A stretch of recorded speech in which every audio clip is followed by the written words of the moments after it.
Hey everyone, and welcome back to the channel. Today, we're re-diving deep into one of the most infamous and haunting unsolved cases in American history, the murder of Elizabeth Short, a case that has captivated and horrified the public for over 75 years. You probably know her by another name, the Black Dahlia. Our story begins in the winter of 1947. Post-war Los Angeles was a city of dreams, a glittering metropolis where aspiring stars flocked hoping to see their names in lights. But beneath the glamorous facade, there was a darker, grittier side to the City of Angels. And on the morning of January 15th, that darkness was laid bare for all to see. A local resident named Betty Bersinger was walking with her young daughter in a vacant lot in the Leimert Park neighborhood. At first, she thought she saw a discarded mannequin lying in the overgrown grass. But as she got closer, the horrifying reality set in. It wasn't a mannequin. It was the body of a young woman, and what had been done to her was beyond comprehension. The body was severed in half at the waist, completely drained of blood, and meticulously cleaned. The victim had been subjected to horrific mutilation. The most gruesome detail was the gash that stretched from ear to ear, carving a permanent, grotesque smile onto her face, a chilling signature that would become known as a Glasgow smile. The police arrived, and the crime scene was quickly swarmed by officers, detectives, and, of course, the press. This was a story that had all the elements to ignite a media firestorm: a beautiful young victim, a shockingly brutal crime, and the glamorous backdrop of Hollywood. But who was this woman? It took some time for investigators to identify her. They took her fingerprints and sent them to the FBI in Washington, D.C. A match came back. The victim was 22-year-old Elizabeth Short. Elizabeth, or Beth as her friends called her, was an aspiring actress from Medford, Massachusetts. Like so many others, she had come to California with stars in her eyes, dreaming of a career on the silver screen. She was known for her striking beauty, with pale skin, blue eyes, and jet black hair that she often wore up, sometimes adorned with flowers. This preference for black clothing, combined with a popular film at the time called The Blue Dahlia, is believed to be how she earned her posthumous nickname, the Black Dahlia, a name coined by the sensationalist press of the era. But Elizabeth's life in Hollywood was far from glamorous. She drifted from place to place, working odd jobs as a waitress and struggling to make ends meet. She moved between cheap apartments, rooming houses, and sometimes stayed with friends or acquaintances. Her life was transient, a constant search for stability in her big break. She dated many men, including military servicemen during the war, but her relationships were often brief and complicated. Despite the later media portrayal of her as a promiscuous party girl, friends described her as someone who was often broke but rarely drank heavily and was looking for love and a steady life. The last confirmed sighting of Elizabeth Short was on the evening of January 9, 1947, a full 6 days before her body was found. She had been dropped off at the Biltmore Hotel in downtown Los Angeles after a brief trip to San Diego with a man she had been dating, a married salesman named Robert Red Manley. Manley told police that Elizabeth said she was meeting her sister at the hotel. He waited, but when she didn't return, he assumed she had met up with her family and he left.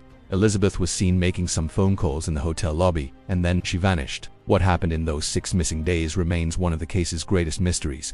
The police had no idea where she went, who she was with, or where the horrific murder took place. The condition of her body suggested a killer with some degree of medical or surgical knowledge. The bisection was clean, a technique known as a hemicorporectomy, usually taught in medical schools in the 1930s.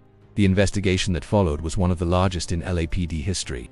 Detectives interviewed hundreds of people and chased down thousands of leads. The media frenzy was relentless, with newspapers printing sensational headlines and often unverified rumors. This intense media coverage both helped and hindered the investigation.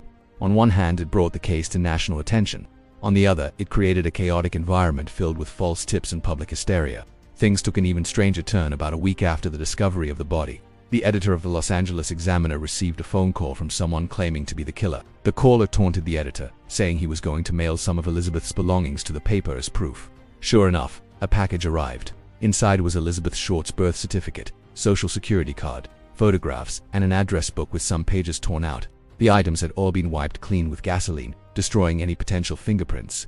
This act of sending a souvenir package only fueled the public's terror and fascination. The killer, or someone pretending to be the killer, would continue to communicate with the press through a series of bizarre, taunting letters, cut and pasted from newspaper and magazine clippings. One note read, "Here it is. Turning in wed. January 29th, 10 a.m. Had my fun at police. Black Dahlia Avenger." But no one ever turned themselves in. The letters eventually stopped, and the trail grew cold. Over the years, the list of potential suspects has become a who's who of mid-century Los Angeles. More than 150 people were considered suspects at one point or another. There was Robert Red Manley, the last person known to see her alive, but he passed multiple lie detector tests and had a solid alibi. One of the most compelling suspects was a man named George Hodel, a prominent Los Angeles physician who lived in a distinctive Mayan-inspired house designed by Lloyd Wright. Hodel had a dark side. He was known for hosting wild parties and had been accused of incest by his own daughter Tamar. In 1949, police placed bugs in Hodel's home. On the recordings, he can be heard saying things like, "Supposing I did kill the Black Dahlia. They can't prove it now. They can't talk to my secretary anymore because she's dead." Hodel was never officially charged with Elizabeth's murder, but his own son, a retired LAPD detective named Steve Hodel, has spent years building a case against him, arguing that his father was a serial killer responsible for numerous unsolved murders. Another theory points to a man named Walter Bailey, a surgeon who lived just one block from where Elizabeth's body was found. Bailey's wife had just died, and some have speculated that Elizabeth Short resembled her. Bailey's own daughter publicly accused him after his death, claiming he had a violent temper. However, like with Hodel, there was never enough concrete evidence to file charges. The case also saw a shocking number of false confessions. Over the years, more than 500 people have confessed to the murder. Each one was investigated and ultimately dismissed. It seems the sheer notoriety of the crime attracted disturbed individuals desperate for attention. So, why has this case remained unsolved for so long? There are several reasons. The lack of a clear crime scene was a major hurdle. Police never found the location where Elizabeth was held and murdered, meaning crucial forensic evidence was lost forever. The media's interference also complicated matters, muddying the waters with false leads and putting immense pressure on the LAPD, which led to rushed judgments and potential mistakes. And finally, the killer themselves was clearly cunning, leaving behind almost no clues and expertly covering their tracks. Today, the Black Dahlia case is more than just a murder mystery. It's a dark Hollywood legend, a symbol of lost innocence and the brutal realities that can hide behind a veneer of glamour. Elizabeth Short came to Los Angeles searching for a dream, but she found a nightmare. Her story serves as a tragic reminder of the countless unnamed individuals who get chewed up and spit out by the star-making machine. Despite the decades that have passed, the search for answers continues. Authors, detectives, and amateur sleuths are still poring over the evidence, hoping to one day uncover the truth and finally identify the person responsible for this horrific crime. Elizabeth Short's life was cut tragically short, but her story has endured, ensuring that the Black Dahlia, will never be forgotten. What do you think happened? Who do you think was responsible? Let me know your theories down in the comments below. This case has so many layers, and I'm curious to hear your thoughts. Thank you so much for watching.